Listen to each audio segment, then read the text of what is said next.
Development means nothing if the people's well-being is not taken care of. After all, a healthy and energized public leads to a productive and empowered nation. And this company does just that through the electrification of health centers in grassroots communities.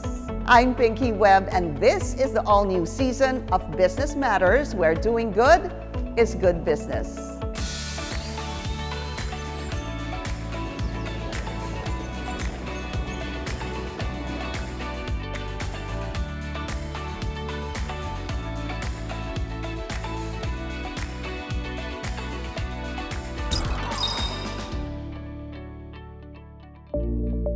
Electricity is a vital utility in the modern world, energizing all essential services that improves the overall quality of life, including healthcare.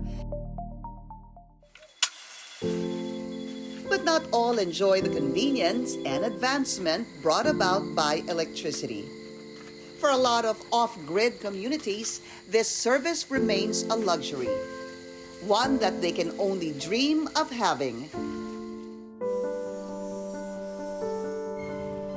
The municipality of Concepcion, Iloilo is one of the most disadvantaged areas in the country, with 16 island barangays providing access to electricity and essential health services for their constituents remain difficult.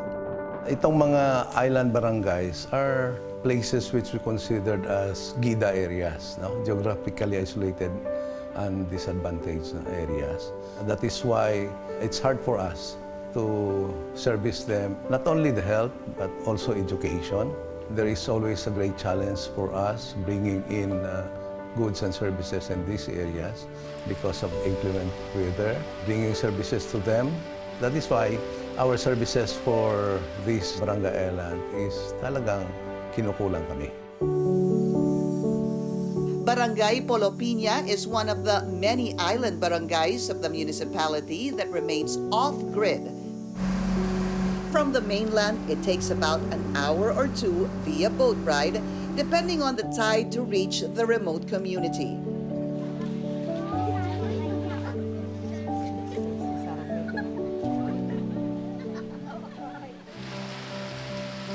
But come rain or stormy weather, the Barangay Polopina Health Center tries its best to keep the health and medical needs of nearly 4,000 residents in various sitios of the island village in tip-top shape.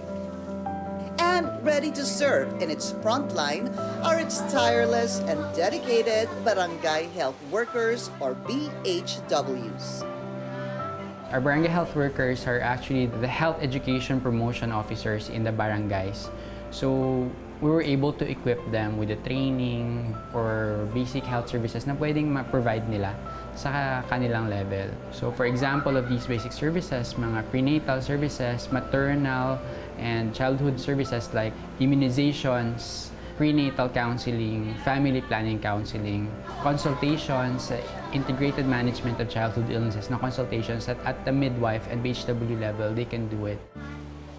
Cristina Dumaraog, or Christy to her peers, has passionately served her community as a barangay health worker for more than 2 decades.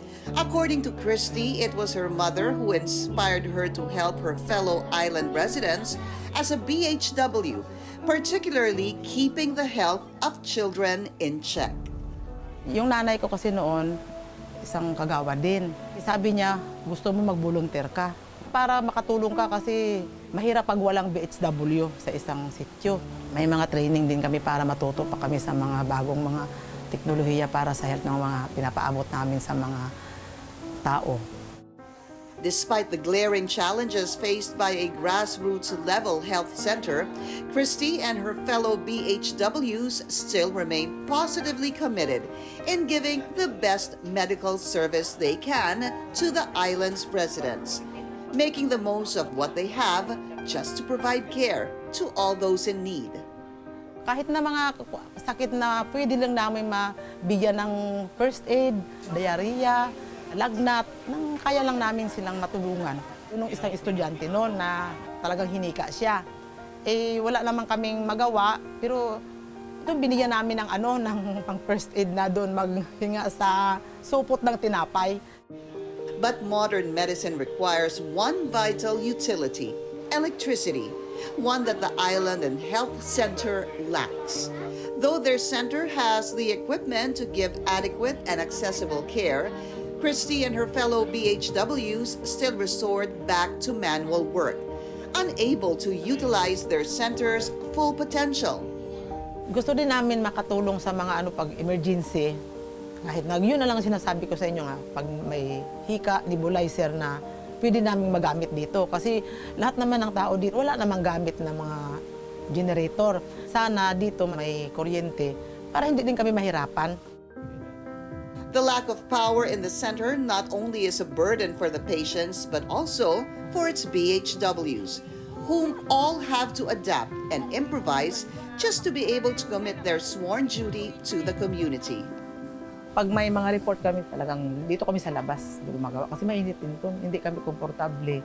Mga 18 kaming BHW, kaya mahirap pag sa loob kami lahat. Yung iba doon nakadapa sa may katre. Though difficult and often a thankless job, Christy continues to remain positive in her mission to help her community, putting aside all hardships to serve her people.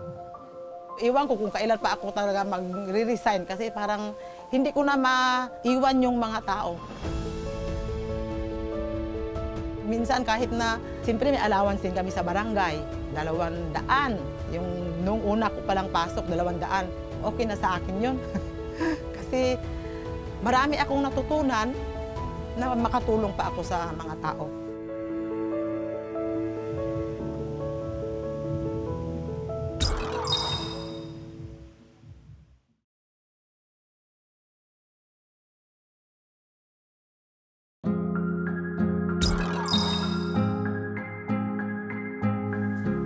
Off-grid health centers like Barangay Polopinas in Concepcion, Iloilo, indeed is disadvantaged. Separated from the mainland, electrification via traditional means may prove difficult, unrealistic even.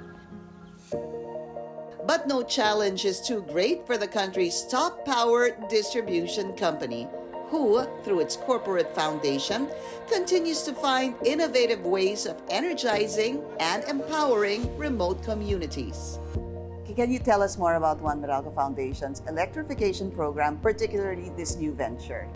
You know, One Meralco Foundation, when we reorganized the foundation 12 years ago, to really focus more on electrification programs in rural communities. It has brought us to many low-income villages, even within the Meralco franchise area, and energized about 70,000 low-income households, as well as to really far-flung, remote, off-grid communities in the Philippines, where we energize initially public schools.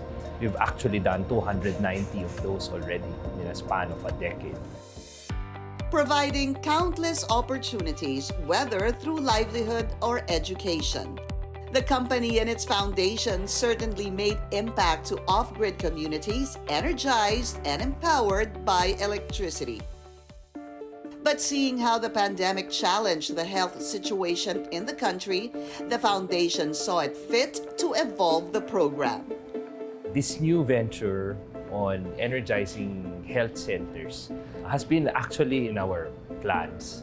But it was, I think, after the pandemic, led us to really focus more into it because of the need of a lot of communities, initially for vaccine storage. And so the parceling challenge was, it cannot be stored in health centers because they don't have refrigerators or storage facilities kasi walang kuryente. That really ignited, we have to do this now. And then when we started to study specifically in very remote communities, which have health centers, hindi lang pala vaccine storage. They needed for nebulizers. It's true. They needed fetal Dopplers. They can easily do this if they had electricity. Seeing the urgency of powering off-grid health centers like Barangay Polopinas, One Meralco Foundation partnered with the local government of Concepcion, Iloilo to energize the center through the use of solar technology, creating significant change to the medical services delivery to the communities it serves. How does electrification help the community? Not just the community, the health workers as well. I think one of the instant results of health center electrification is that the health workers have this certain level of enthusiasm. They have a renewed enthusiasm to work for the community. I'm sure they double up doing overtime just to help these communities. Because now they see their kids being able to, let's say for example, enjoy the benefits of a nebulizer. Pregnant women need not travel across the seas to the mainland to have their babies checked. Especially I think the heart rate. That's why they can now use fetal doctors. And of course, the vaccines. Now they can store vaccines in the center and all the other islands surrounding Polopinia. And with the light provided by the Rural Health Center Electrification Program comes a renewed sense of purpose for BHWs like Christy, adding another layer of vigor to her passion for serving her community. Natutuwa lang ako. Matagal na dami ko nang naranasan, sir. Kahit papano, talagang lumakas yung loob ko sa trabaho ko. Kampante yung loob ko. Wala akong iniisip kahit sa bahay, kahit marami akong ginagawa. Pag dito ako, talagang trabaho yung iniisip.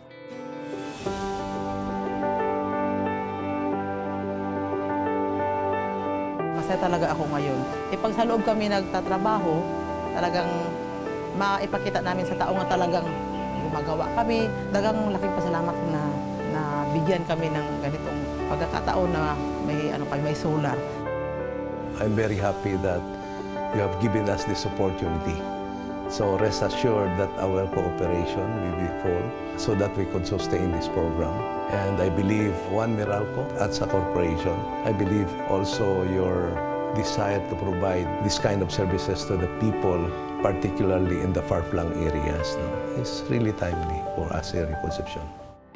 But more than empowering the community, the electrification program also instills a sense of responsibility and stewardship. When it comes to maintenance, the barangay health workers would regularly check the equipment. Yung barangay officials, they were informed of rehabilitating the barangay health station and with the regular na checking ng solar equipment. Along with that, hindi nila ini-exhaust talaga yung equipment para hindi siya masira. Some of them are also trained on how to maintain the equipment.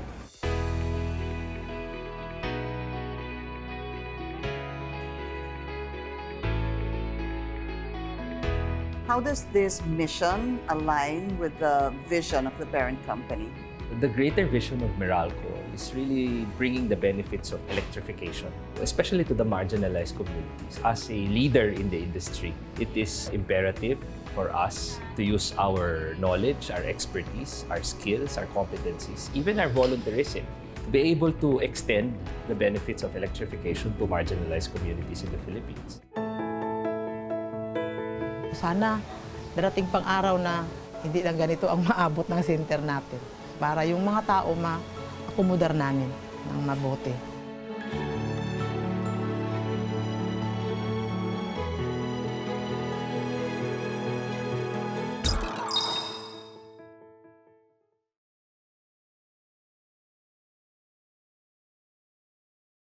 As the concern for climate change becomes more pressing each day, private companies have now included environmental sustainability to their CSR programs. And this Philippine-based unit investment holding company has made it top priority to contribute and reach out through meaningful coastal community engagement.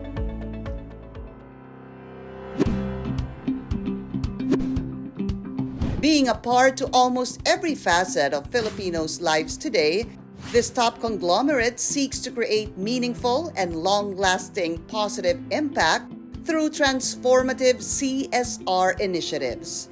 Metro Pacific Investments Corporation is a leading infrastructure investment company. Being part of your daily life, we should be able to contribute also to communities. And being part of improving their lives is the mantra given to us by our chairman, Manuel V. Pangilinan. Championing the environment is one of the flagship programs of the foundation. Shore It Up started in 2009. Nondoy was really a wake-up call for us, and we thought that we should come up with a program on raising environmental awareness. And that meant looking for local government units that are also sharing the same advocacies that we have. One of their partner communities is the city of Alaminos in Pangasinan. Pag nasira ang environment natin dito sa lungsod, bababa ang aming tourism. We try to maintain our environment, preserve our environment, make up local policies to make sure na natutulungan natin ang ating kalikasan. Alaminos City also boasts of a lush and sprawling mangrove forest. But this hasn't always been the case. Noong mga 1960s to 1970s, yung mga bakawanan natin ay kinonvert into fish pond dahil naniniwala sila noon na yun yung magpaparami ng fish to supply yung mga pangangailangan ng mga tao. But then, later part ay na-realize nila na ito pala ay hindi sustainable. The local government then made its reforestation a top priority. Meron tayong mangrove nursery at sa lahat ng coastal area dito sa Alaminos City, dinevelop natin ang buwed into an eco park. And as a champion of the environment, the foundation saw it fit to include mangrove reforestation and restoration initiatives to its flagship program. We were able to meet Dr. Georgian Primavera. She's a Filipino scientist from the Zoological Society of London. And she was able to introduce us to how important mangroves are in the ecosystem, aside from the fact that they serve as carbon sink and that they are good habitats for the fish. Partnering with the Alaminos City LGU and a local NGO, the foundation established a mangrove propagation and information center in Barangay Buwid, Alaminos City Eco Park, which was opened in 2015. Nagkaroon ng parang icon. People go there for leisure also to see the mangroves. And of course, yung awareness ng mga tao dun sa ano ba ang nagagawa ng mangrove sa kalikasan. The center not only has been a hub for information, it also created jobs for the local residents like Angelica Brudo. Bilang isang eco-guide po, ang trabaho po namin is inform ang mga bisita about the importance and benefits of mangroves and on how to conserve. Like Angelica, Emmanuel also takes pride in his job in educating locals and tourists alike about the benefits of mangroves in our ecosystem. Yung laro ngayon na uso, which is Mobile Legends. Parang ikino-connect ko si mangrove. Kunyari, ang sinasabi ko, yung base nila is yun yung bahay nila. Kunyari, pag nawala yung mangrove and wala nang pro-protecta sa bahay nila, wala na. Pag sa tunay na buhay, wala tayong reset, wala tayong start the game again. And since 2011, the partnership and program has increased the initial 3-hectare forest cover to 8.20 hectares, creating significant environmental impact.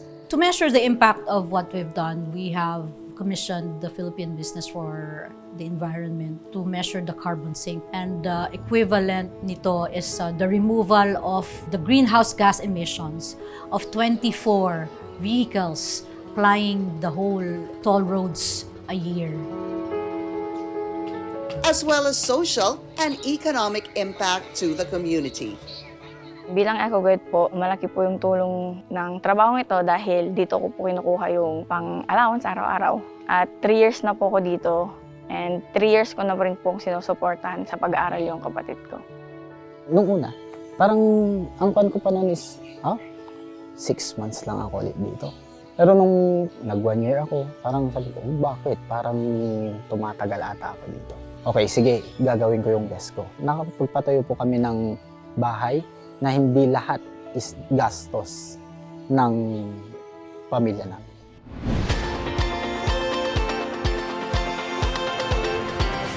The foundation has also expanded their reach to the coastal communities, hoping to replicate the success in Alaminos City in propagating and preservation of their mangrove forests. We're celebrating our 15 years. We look back at how we've grown in terms of partnerships. We have 12 partner LGUs now in different areas of the country. We have 3 mangrove propagation information centers. We've seen how it is important to have a holistic approach. The program's impact goes beyond awareness. It serves as a shining beacon to inspire other communities to partake in the collective effort for environmental care. Ngayon, nakikita nila na itong mangrove park na ito, ang ginawa ng City of Alaminos with the boardwalk, with the help of MPIC, na magtayo ng MPIC Center doon, ay nakakapagbigay ng turismo sa ating mga kababayan. It's another destination that the tourists can go. Taking care of the environment is everybody's business.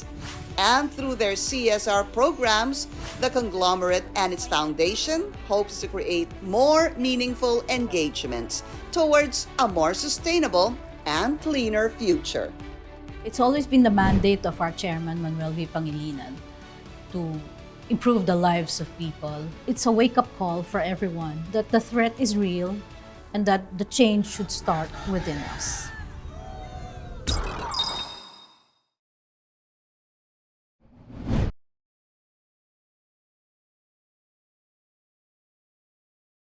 Often overlooked and lacking adequate support, the Philippine agriculture sector holds a treasure that has stood the test of time, that once unearthed has the potential to work wonders for various industries.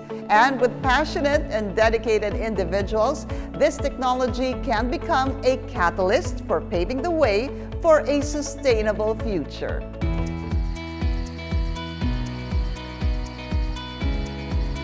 Amid the rapidly evolving world of innovation exists a wonder that is quietly revolutionizing the field of agriculture.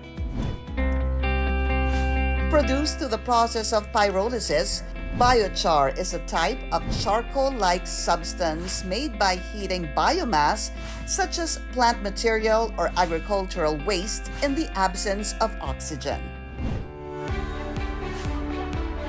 As simple as it may seem, biochar can unlock the potential for enhanced soil fertility and provide an enduring foundation for sustainable agriculture. Biochar is a carbon-rich, very porous structure that in itself does not have any nutrients.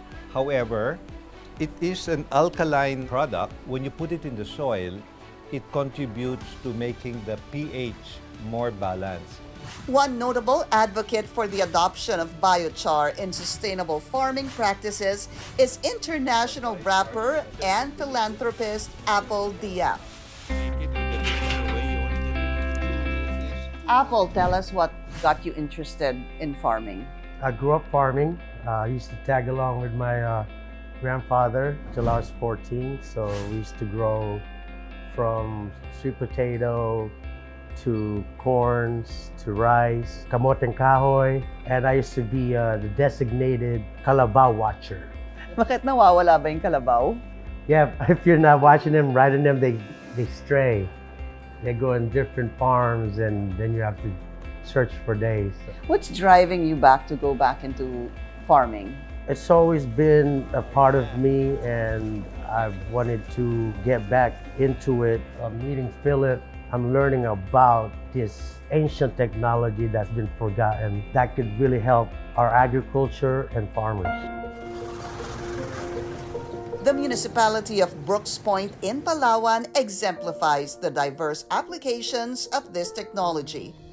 Brooks Point is one of our projects because there's a lot of depleted soil from the abundant use of chemicals and fertilizer. And by utilizing biochar, you could treat the soil and to be able to grow crops again in a healthier way. Are there any other use for biochar that you're hoping to utilize? Biochar is a toothpaste, and then it also cleans our water. Certified applications. One of my favorite things, a heat wave going on right now. With this biochar paint, it cools down the classrooms about 30%. This technology was put to test in a school in Zambales just before the onset of the rainy season. So far, the results that we've had with testing equipment provided by Apple's Foundation is very substantial. As well as applying the biochar into materials, especially for coastal areas. Like, you know, it is in coastal communities. The rust that develops on a typical roof happens very quickly. But we discovered that when you use biochar with the paint, it will last 5 times longer. To provide us with a clear understanding of this technology, they took us to the school and allowed us to witness how it works firsthand. We are in San Juan, Botolan, in this elementary school.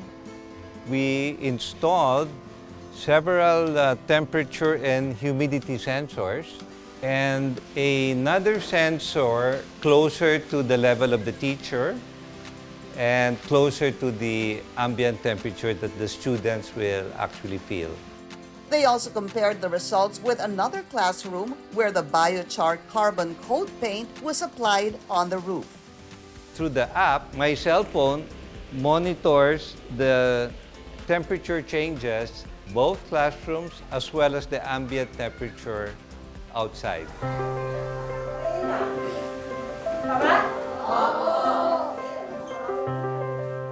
Actually, talagang napakainit talaga ng classroom namin. Lalo na kasi yung classroom namin, walang ventilation talaga, halos na pumapasok. Nagkaroon ng pagbabago buhat ng napinturahan ng biochar. Ang ganda na yung ventilation namin. We're wrapping up the testing of the cooling effect. We're done with the testing on the durability. We're very close to being able to introduce this to the public. Coming from humble beginnings, what is that dream of yours? Give back to the farming community and also improve the agriculture in the Philippines. If we really focus on sharing the awareness of biochar, we could revisit how Philippines used to be.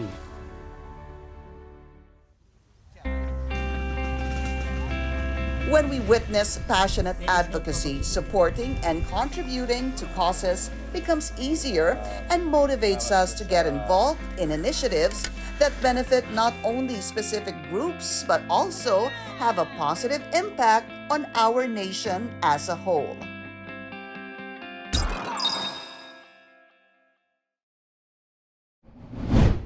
Creating a world where basic needs are met with equal opportunities are provided, community development becomes a transformative force, a kind of progress that embodies the true essence of nation building. Join us again next week as we share more inspiring stories of communities and people whose lives have changed for the better. For comments, suggestions, and updates, do follow us on our social media accounts. I'm Pinky Webb, and this is Business Matters, where doing good is good business.